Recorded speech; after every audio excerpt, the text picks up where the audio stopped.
각자의 사정에 따라 차이가 있겠지만 대부분의 사람들은 내일에 대한 염려와 또 노후에 대한 불안감 등을 가지고 살아갑니다. 그래서 사람들은 여러 보험에도 들고 노후 대책을 위해 저축도 하고 돈 되겠다 하는 것들에 투자도 하기도 합니다. 이렇게 염려를 늘 달고 사는 이유와 그 염려의 뿌리는 대체 무엇일까요? 우리가 한번 생각해 보니까 결국 오늘 말씀과 같이 목숨을 위하여 무엇을 먹을까, 무엇을 마실까, 몸을 위하여 무엇을 입을까에 대한 삶의 기본적인 염려입니다. 이 염려가 우리의 삶을 은근히 짓누르고 있었던 것이죠. 다들 먹고 살기 많이 힘들다고 합니다. 코로나 때보다 더 많은 소상공인들이 큰 어려움을 겪고 있고 가계 경제도 폭락하고 있습니다. 하루하루 살아가는 게 보통 힘이 드는 게 아니라고 사람들은 이야기합니다. 자녀 한 명 교육시키는데 드는 비용도 만만치 않고 월세를 밀리는 비율도 점차 높아지고 있다고 합니다. 이처럼 경제 전반이 녹슬어가고 있습니다. 이 정도면 사는 게 아니라고 사람들은 이야기를 합니다. 삶 자체가 스트레스인 사람들이 많고 그 스트레스 때문에 건강에 위협을 받는 사람들도 있습니다. 그러다 보니 자괴감이 몰려오고 그 자괴감 때문에 자존감이 떨어지고 떨어진 자존감 때문에 대인 기피증이 생기고 이로 인해서 우울증을 앓고 그리고 심할 경우 자기 자신에게 살인을 저지르는 자살에까지 이르게 됩니다. 우리의 생명이 이런 염려로 매일같이 위협을 받고 있다는 것이죠. 이처럼 각양각색의 염려는 세상 모든 사람들을 일평생 따라다니고 괴롭힙니다. 그래서 우리의 삶은 끊어지기 일보 직전에 외주를 타는 것 같이 늘 불안하기만 합니다. 그리고 그러한 것들이 우리의 목숨을 위협하고 있다는 생각 때문에 늘 무언가에 짓눌려 살아가고 있습니다. 이것을 소위 삶의 무게라고 하죠. 이처럼 삶의 무게는 이런 염려에서 오기 마련입니다. 그러면 우리는 단순하게 그럼 염려를 하지 않으면 되지 않는가 하겠지만 사실 염려 없이 살아가는 사람은 없습니다. 남부러울 것 없이 한평생을 살았던 솔로몬도 인생은 무엇인가에 대한 질문에 평생 근심하면서 수고하다가 가는 것이다라고 대답했습니다. 아무리 대범하고 용기 있는 사람이라도 아무리 믿음이 좋은 목사라도 아무리 파워 긍정의 성격을 갖고 있어도 사람은 늘 근심과 염려에서 완전하게 자유로울 수 없다라는 것이죠. 한치 앞을 내다볼 수 없는 피조물로 지어진 존재이기 때문입니다. 오늘은 이러한 삶의 무게와 염려에 빠져 살아가고 있는 우리를 향한 예수님의 말씀입니다. 예수님은 과연 우리에게 무엇라 말씀하셨을까요? 본문을 통해 세 가지를 함께 살펴보겠습니다. 첫 번째는 하나님의 은혜를 기억하라입니다. 오늘 본문 25절 말씀은 그러므로라는 접속사로 시작하고 있습니다. 예수님 오늘 본문 바로 앞 24절에 이렇게 말씀하셨습니다. 한 사람이 두 주인을 섬기지 못할 것이니 혹 이를 미워하고 저를 사랑하거나 혹 이를 중히 여기고 저를 경히 여김이라. 너희가 하나님과 재물을 겸하여 섬기지 못하느니라. 우리는 하나님을 섬기는 자들입니다. 하나님이 우리의 삶을 책임져 주신다 알고 있는 사람들입니다. 그러나 세상 사람들은 재물을 섬깁니다. 하나님을 섬기는 우리들이 재물을 섬기는 세상 사람들처럼 먹을 것, 마실 것, 입을 것을 쫓아간다면 잘못된 일이라는 것이죠. 물론 요즘은 모든 것이 풍부해요. 그래서 먹을 것, 마실 것, 입을 것에 대해서 별로 염려하지 않는 게 사실입니다. 그러나 예수님 당시만 해도 여러분 사정은 달랐다라는 것이죠. 우기인 겨울철에도 비가 오지 않을 때가 있었습니다. 산에는 눈이 쌓이지 않습니다. 여름 농사철이 되어도 개울에 눈 녹은 물이 흘러가지 않습니다. 그러면 농사 짓기가 대단히 어렵죠. 올 여름에 강릉에 가뭄이 왔었죠. 가뭄이 와가지고 사람들이 너무 고생하고 물도 다 단수가 되고 그래서 막 물도 보내주고 막 그랬습니다. 하지만 얼마 지나지 않아 비가 엄청 내리자 그게 다 해소가 되었죠. 이처럼 물이 없다면 농사 짓기가 대단히 어렵다는 거예요. 마실 물 찾기도 어렵다는 거예요. 농사를 제대로 짓지 못하니까 형편 또한 어려워집니다. 옷을 사 입을 수가 없어요. 그래서 그 당시에는 무엇을 먹을까, 무엇을 마실까, 무엇을 입을까 늘 염려하면서 살아가는 사람들이 많았다는 것이죠. 그럼에도 불구하고 예수님은 그들에게 그러한 것들을 염려하지 말라라고 말씀하고 있습니다. 왜 그랬을까요? 25절에 목숨이 음식보다 중하지 아니하며 몸이 의복보다 중하지 아니하냐. 하나님은 그들과 우리에게 음식보다 더 중한 목숨을 지켜 주셨다라는 것이죠. 의복보다 더 중요한 몸과 건강을 주셨다라는 거예요. 우리가 지금 살아있다는 것은 하나님이 우리에게 먹을 음식을 주셨기 때문입니다. 우리가 이렇게 건강한 몸으로 살아있는 것은 하나님이 우리의 몸을 따뜻하게 할 수 있도록 의복을 주셨기 때문이라는 것이죠. 한번 생각해 봅시다. 아무리 창고에 곡식이 많이 쌓여 있어도 목숨이 붙어 있지 않으면 무슨 소용이 있을까요? 예수님의 비유에 나오는 어리석은 부자가 그랬습니다. 창고에 곡식이 가득 쌓여 있었죠. 그러나 하나님은 그 영혼을 밤중에 불러가 버리셨어요. 그러니 무슨 소용이 있겠습니까? 또 아무리 우리에게 값비싼 옷이 많이 있은들 우리에게 건강이 없다면 무슨 소용이 있을까요? 지금도 병원에 가보면 수많은 사람들이 질병으로 몸져 누워 있습니다. 그들에게 필요한 것은요, 한 번에 환자 복밖에 필요 없다는 것이죠. 하나님은요, 우리의 몸을 지켜주셨어요. 건강을 지켜주셨어요. 이 한 가지만 생각하더라도 우리는 하나님의 은혜에 감사하지 않을 수 없다라는 것이죠. 때때로 우리는 밤에 잠이 오지 않아서 힘들 때가 있어요. 왜 밤에 잠이 오지 않을까요? 커피를 많이 마셨기 때문입니까? 사실 그런 것보다 무엇인가 신경이 쓰이는 문제가 있다는 것이죠. 모든 문제를 잃고 푹 잤으면 좋겠는데 머리에 맴돌면서 그 문제가 떠나지는 않습니다. 자기도 모르게 계속해서 그 생각에 빠져들기 때문에 잠을 제대로 자지 못하고 엎치락 뒤치락 하게 된다는 것이죠. 그럴 때는 어떻게 합니까? 어떤 사람들은 이럴 때 잠을 청하기 위해 숫자를 셉니다. 하나, 둘, 셋, 넷. 계속해서 숫자를 세다 보면 자기도 모르게 잠에 떨어진다는 것이죠. 물론 그것도 하나의 방법이 될 수 있습니다. 또 어떤 사람은 양을 세기도 합니다. 한 마리, 두 마리.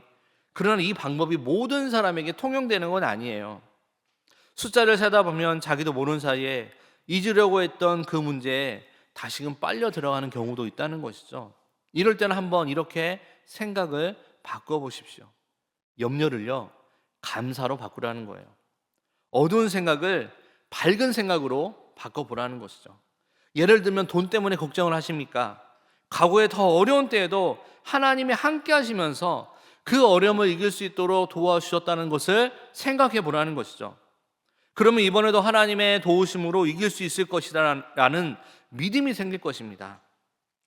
그러는 가운데 우리의 마음속에 고요와 평안이 찾아오게 된다는 것이죠. 저는요, 성경 읽기를 매년 이렇게 하고 있습니다. 그래서 매년 이맘때가 되면은 걱정도 많고 고민도 많아요. 목사님 저도 그럴 때가 있어요. 그래서 이제 매년 이제 거기 항상 이렇게 성경 읽기는 요일별로 똑같으니까 작년에 있었던 일들을 거기 말씀에 제가 이렇게 기록을 합니다. 그 시기에 내가 어떠한 상태에 있었는지 보면은 그 시기에 참 고민도 많고 염려도 많고 막 되게 그랬던 것 같아요. 그런데 올해 들어서는 또 다른 고민이 또 생겼더라고요. 그때 생각했던 고민은 거의 잊었던 것 같아요. 또 다른 고민이 또 생겼다는 것이죠. 그런데 지금 돌아보니까 그때 생각했던 고민들이 지금 돌아보니 하나님이 다 하나하나씩 해결해 주셨다는 것이죠. 그래서 여러분, 우리는 이걸 생각해야 된다는 것입니다. 과거에 이런 어려움이 있었지만 하나님이 이 어려움을 능히 해결할 수 있도록 힘을 주셨거나 문제를 해결해 주셨다. 이 은혜를 기억하라는 것입니다. 두 번째로, 우리가 하나님의 은혜를 기억했다면 함께 하심을 기억하라는 것입니다. 우리는 여러분 하나님의 자녀입니다. 하나님은 우리의 아버지이시죠. 하나님은 결코 우리를 고아처럼 홀로 내버려 두지 않으십니다. 지금도 하나님은 임마누엘과 같이 하면서 한 사람 한 사람을 눈동자와 같이 지켜주신다는 것이죠. 예수님은 이것을 설명하기 위해서 두 가지 예를 설명하셨습니다. 공중의 새와 들의 백합화라는 것이죠. 오늘 우리가 읽은 본문은 산상설교 가운데 한 부분입니다. 예수님은 산 위에서 지금 말씀하고 있어요. 상상해 보세요. 공중에는 새들이 날고 있을 거예요. 들에는 이름 모를 아름다운 꽃들이 피어 있을 거예요. 예수님은 그 새를 가리키면서 공중의 새를 보라라고 이야기합니다. 들에 피어 있다 아름다운 꽃들을 가리키면서 들의 백합화가 어떻게 자라는지 보라는 거예요. 그러면서 예수님 먼저 공중의 새에 대해서 예를 하고 있습니다. 26절, 공중의 새를 보라. 심지도 않고 거두지도 않고 창고에 모아 들이지도 아니하되 너희 하늘 아버지께서 기르시나니 너희는 이것들보다 귀하지 아니하냐. 여러분, 공중의 새는 어때요? 농사를 짓습니까? 농사 짓는 법이 없어요. 예수님은 농사 짓는 일을 세 단계로 나누어 말씀하시는데, 공중의 새는 심지도 거두지도 창고에 모아 두리지도 않는다는 거죠. 이와 같이 공중의 새는 농사를 짓지 않지만 염려하지 않는다는 거예요. 언제나 즐겁게 노래를 부르면서 열심히 날개짓을 한다는 것이죠. 그러면서 잘만 살아간다는 거예요. 왜 그랬을까요? 26절 하반부에 보니까 너희 하늘 아버지께서 기르시나니라고 말하고 있습니다. 하나님은 우리 아버지세요. 하나님이 하늘에 계신다고 해서 그 팔이 짧으신 것이 결코 아닙니다. 하나님은 자신이 창조하신 이 세계를 언제나 그 팔로 설미하면서 돌보고 계신다는 것이죠. 우리는 생각하지 않았지만, 우리는 인식하지 못했지만, 하나님은 여전히 우리의 삶에 개입하시고, 우리의 삶에 개입하시고 간섭하시고 하나님께서 일하신다는 것입니다.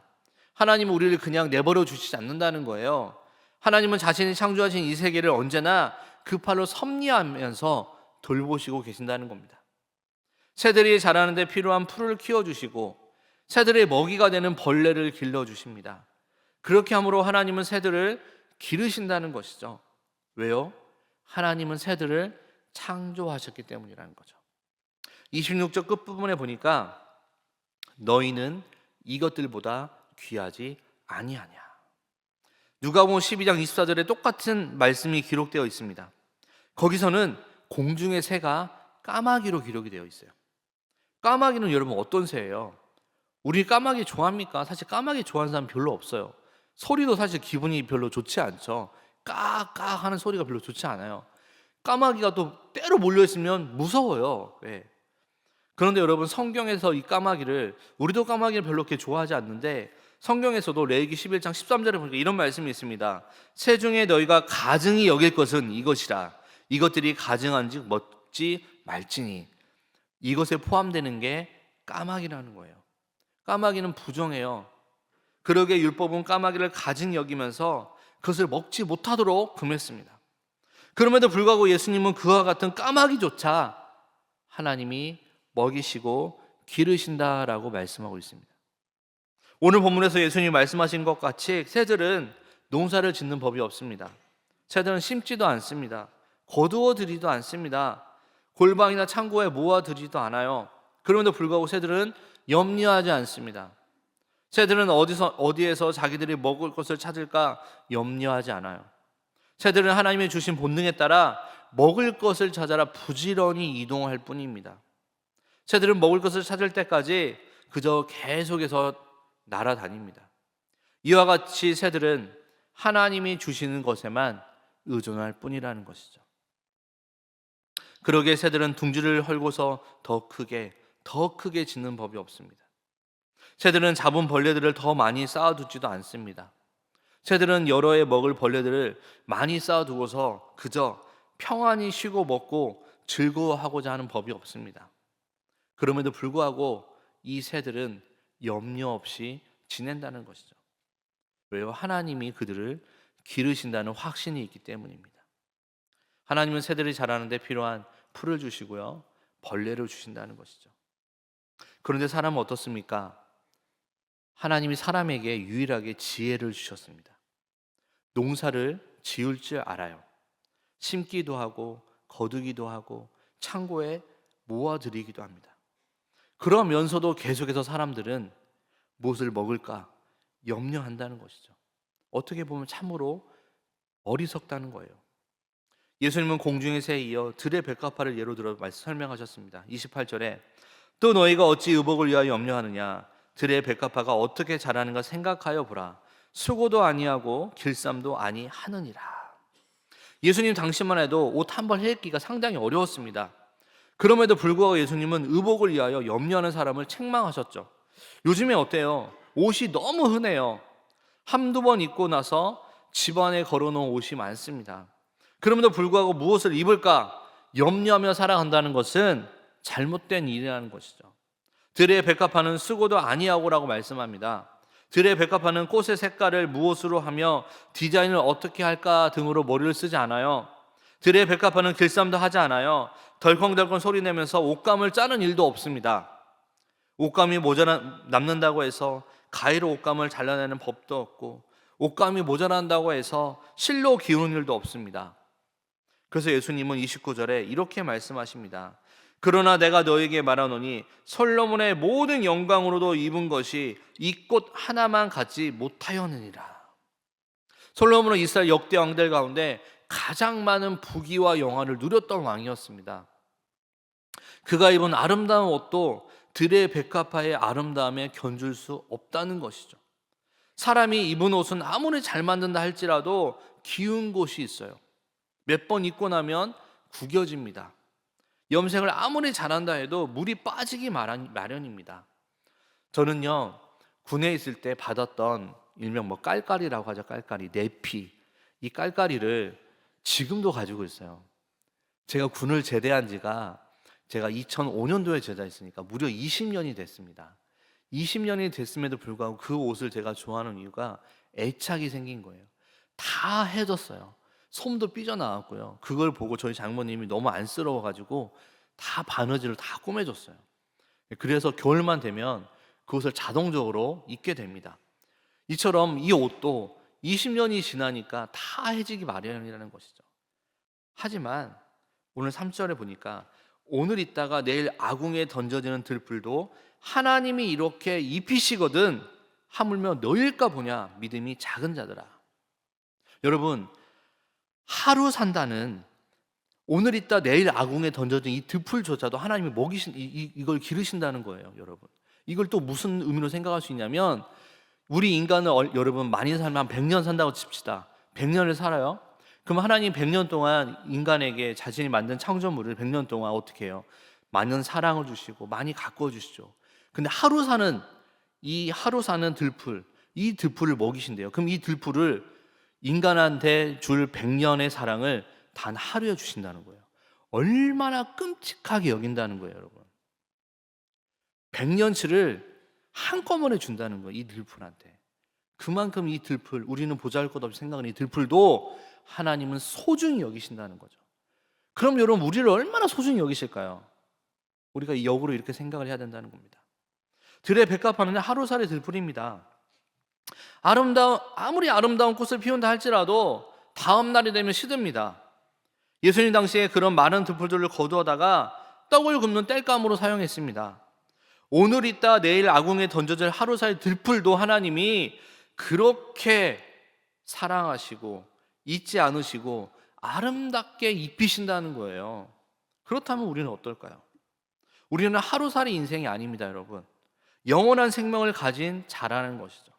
장차 하나님의 나라에서 하나님 아버지와 더불어서 영원토록 살아갈 하나님의 자녀라는 것이죠. 그러니 왜 하나님이 우리를 돌보지 않으시겠습니까, 여러분? 지금 예수님이 말씀하신 의도는 무엇입니까? 우리에게 어떤 염려가 있습니까? 그러면 그 염려에 빠져들지 말고 벗어나라는 것이죠. 공중의 새를 보면서 들의 백합화를 보면서 그 생각에서 벗어나라는 것입니다. 우리보다 못한 존재를 한번 생각해 보라는 거예요.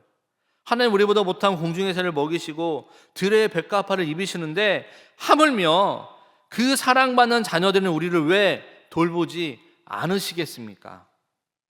그러면서 예수님은 3절 끝부분에서 이렇게 말씀하십니다. 믿음이 작은 자들아. 왜 우리가 염려할까요? 하나님은 지금도 우리와 임마누엘로 함께 하시면서 우리를 눈동자와 같이 보살펴 주신다는 이 사실에 대한 믿음이 우리에게 부족하기 때문입니다. 하나님이 언제나 나와 함께 하시고 나의 가장 좋은 아버지라는 사실을 믿지 못하기 때문이라는 것입니다. 여러분, 믿음과 염려는요, 반비례입니다. 믿음이 깊어지면 염려는 얕아집니다. 반대로 믿음과 감사는 정비례한대요. 믿음이 커지면 감사도 커진다는 것입니다. 그러나 믿음이 적어지면 감사도 적어진다는 거예요. 우리의 마음속에 감사가 부족합니까? 세상 염려로 가득 차 있습니까? 한마디로 믿음이 부족하기 때문이라는 것이죠. 우리는 그래서 기도해야 합니다.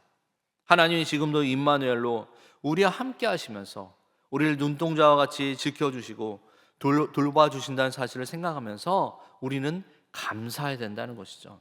그렇게 할 때 우리의 믿음과 감사는요, 더욱 깊어진다는 것입니다. 마지막 세 번째로 하나님을 기대하라고 말씀하십니다. 27절입니다. 에베네셀 하나님은 지금까지 우리를 인도하셨고 돌봐주셨습니다. 임마누엘 하나님은 지금도 우리와 함께 하십니다. 여호와 이레의 하나님, 이 하나님은 우리의 모든 것을 예비하시고 앞으로도 우리의 발걸음을 친히 인도해 주실 것입니다. 그래서 27절에 너희 중에 누가 염려함으로 그 길을 한 자라도 더할 수 있겠느냐. 여기에서의 키는요, 우리의 신장을 의미할 수도 있겠지만 원문상에는 우리의 수명 곧 생명의 길이를 의미합니다. 인간의 생사화복을 홀로 주관하시는 분은요, 하나님이세요. 모든 것을 섭리하시는 분은 하나님이십니다. 우리의 앞날은 하나님의 손에 있다는 거예요. 세상 사람들은 이 사실을 알지 못합니다. 그래서 그들은 내일 일을 염려할 수밖에 없습니다. 한 신혼부부가 있었어요. 이 신혼부부가 정말 그 아이를 계속 갖기 원했는데 잘 되지 않았대요. 그런데 유일하게 어떻게 하다가 아이가 딱 생긴 거예요. 너무 감사했는데 이 아이에게 병원에서 청천벽력 같은 소식을 들었습니다. 아이가 심장이 약한 채로 태어나서 심장이 약한 채로 만들어져서 이 아이가 태어나도 얼마 못 살 것 같다는 것이죠. 그래서 그 부부는 교회 목사님을 찾아가서 목사님께 기도를 부탁했고 이야기를 했습니다. 이 아이는 태어나도 며칠을 못 산다고 하는데 목사님 어떻게 하면 좋겠습니까? 그래서 그 목사님 오늘 본문 말씀을 말했습니다. 단 하루를 살지라도 하나님이 들풀을 기르신다고 말씀하시면서 우리가 하나님의 뜻을 알 수 없지만 우리가 한번 이 아이의 생명을 위하여 하나님께 기도해 봅시다 하면서 온 교회가 함께 기도했다고 합니다. 결과는 어땠을까요? 잘 자라서 아이가 대학까지 가고 군에까지 갔다 합니다. 여러분, 인간의 생사화복을 주관하신 분은 하나님이세요. 하지만 우리는 무슨 일이 있으면 겁을 냅니다. 왜요? 한치 앞을 볼 수가 없기 때문에. 내일 일을 염려할 수밖에 없어요. 그러나 우리는 하나님이 우리의 선한 목자가 되셔서 모든 것을 예비하시고 우리를 푸른 초장 쉴만한 물가로 인도해 주신다는 사실을 알고 있습니다. 하나님은요, 여호와 이레의 하나님이세요. 우리의 앞날을 돌봐주시고 우리의 모든 것을 다 예비하시고 앞서가시면서 우리의 발걸음을 인도하십니다. 이 사실을 믿는다면 우리는 염려할 필요가 없다라는 것이죠. 우리가 이 세상을 살아갈 때 가장 두려운 것이 우리의 미래가 어떻게 될지 모른다는 것입니다. 우리는 미래를 알 수가 없습니다. 그러니까 미래를 모르는 상태에서 그냥 살아갈 수밖에 없어요. 그런데 어떤 사람은 가장 좋은 길이라고 생각해서 선택을 했는데 최악의 결과가 나올 수도 있습니다. 이때 하나님이 우리에게 뭐라 말씀하실까요? 사랑 안에는 두려움이 없다라고 하나님은 우리에게 말씀하십니다. 요한일서 4장 18절 말씀인데요. 요한일서 4장 18절 말씀 우리 한번 같이 읽어볼까요? 요한일서 4장 18절 함께 읽겠습니다. 시작. 사랑 안에 두려움이 없고 온전한 사랑이 두려움을 내쫓나니 두려움에는 형벌이 있음이라. 두려워하는 자는 사랑 안에서 온전히 이루지 못하였느니라. 사랑 안에는 두려움이 없습니다. 온전한 사랑이 두려움을 없게 하기 때문이라는 것이죠. 왜냐? 하나님의 온전한 사랑은 두려움을 내쫓기 때문이라는 거예요. 우리가 하나님의 사랑 안에 거하기만 한다면 우리는 두려울 필요가 없습니다. 그러나 현실을 보면 어떻습니까? 막막합니다. 많은 그리스도인들이 두려워하면서 염려하면서 살아갑니다. 왜 하나님을 섬기면서도 두려워하고 염려할까요? 두려워하는 것이 왜 일어났을까? 다각적인 차원의 접근이 필요합니다. 왜냐하면 두려움이 일어난 이유가 다양하기 때문이라는 것이죠. 그래서 우리가 하나님을 섬겨도 하나님을 제대로 알지 못하고 섬길 때 우리에게 두려움이 생긴다는 거예요. 존 우엔이라는 청교도 신학자의 표현대로 표현하자면 우리가 하나님을 율법적으로 섬길 때 하나님을 섬기면서도 늘 두려운 것이죠. 내가 이거 하지 않으면 나를 치시겠구나, 내가 아프겠구나, 나에게 어려움이 있겠구나, 이런 생각을 한다는 것이죠. 근데 여러분, 우리가 율법으로 섬기는 것이 아니라 하나님을 은혜로 섬겨야 된다는 것입니다. 우리가 하나님을 은혜로, 하나님을 사랑으로 섬기게 될 때 두려움이 없다는 것이죠. 그러나 율법적으로 섬길 때 섬기면서도 늘 두려움에 사로잡혀 살아가게 됩니다. 하나님을 잘 섬긴다고 생각할 때 두려움이 덜하지만 잘못 섬기면 두려움에 시달린다는 것이죠. 그러나 진정으로 하나님의 은혜를 감사하고 그분과 사랑의 교제를 막힘없이 이루어갈 때 두려움이 사라지게 된다는 것입니다. 육신의 아버지와 아들이 사랑 가운데 온전한 사귐을 이루어갈 때 무엇이든 말할 수 있듯이 하나님은 온전한 사랑 가운데 행한다면 두려움이 없다라는 것입니다. 또한 우리는 현실적인 많은 문제들로 인해서 끊임없는 걱정을 합니다. 내가 가지고 있는 것을 빼앗길까 봐 두렵습니다. 내가 원하는 것을 이루지 못할까 봐 두렵습니다. 더 나아가 죽음도 두렵고 죽음 이후의 심판도 두려운 것입니다. 이게 우리의 현실이라는 것이죠. 그러나 어떤 종류의 두려움이든지 간에 근본적으로 온전한 사랑, 곧 하나님의 이 온전한 사랑은 우리 안에 이런 두려움을 몰아낸다는 것이죠. 우리는 다 두려움에 사로잡혀 살던 사람들입니다. 다른 사람들의 시선이 두렵고 다른 사람들이 알아두지 않을까 두렵고 이유 없이 두려움이 몰려오고 그래서 종교를 가져보기도 하지만 두려움을 떨쳐버릴 수 없다는 것이죠. 하지만 오직 주님의 사랑, 그 십자가의 피 안에서만, 예수님의 흘리신 그 피 안에서만 더 이상의 두려움이 없다는 것입니다. 말씀을 마무리합니다. 사랑하는 성도 여러분, 기억하시기 바랍니다. 우리에게는 에베네셀 은혜가 있습니다. 하나님이 여기까지 우리를 인도해 주셨습니다. 그리고 여러분, 우리에게는요 임마누엘의 은혜가 있습니다. 하나님은 지금도 우리와 함께 하시면서 우리를 눈동자와 같이 지켜주십니다. 우리에게는 여호와 이레의 은혜가 있습니다. 하나님이 우리의 모든 것을 예비하시고 우리의 발걸음을 친히 인도해 주실 것입니다. 하나님의 이 은혜와 이 온전한 사랑이 우리 마음속에 있는 모든 근심, 걱정, 염려, 눈 녹듯이 깨끗하게 씻어주길 바라며 하나님의 이 은혜와 사랑이 여러분의 마음을 감사로, 찬양으로 가득 채워주시기를 주의 이름으로 축원합니다. 기도하겠습니다. 오늘 말씀을 통하여 염려하지 말고 하나님의 은혜를 기억하라 말씀하신 하나님, 우리가 하나님의 말씀대로 염려하지 않고 우리를 향한 하나님의 사랑을 깨닫고 우리의 필요를 채워주시고 돌보신 은혜에 감사하며 염려보다 하나님께 감사하며 기대하는 삶을 살아가도록 우리의 삶을 인도하여 주시옵소서. 오늘도 계속되는 예배 가운데 주님 함께하여 주시옵소서. 예수 그리스도 이름으로 기도합나이다. 아멘. 1부 때는 주일 헌금 11조 추수 감사 헌금을 한꺼번에 하도록 하겠습니다.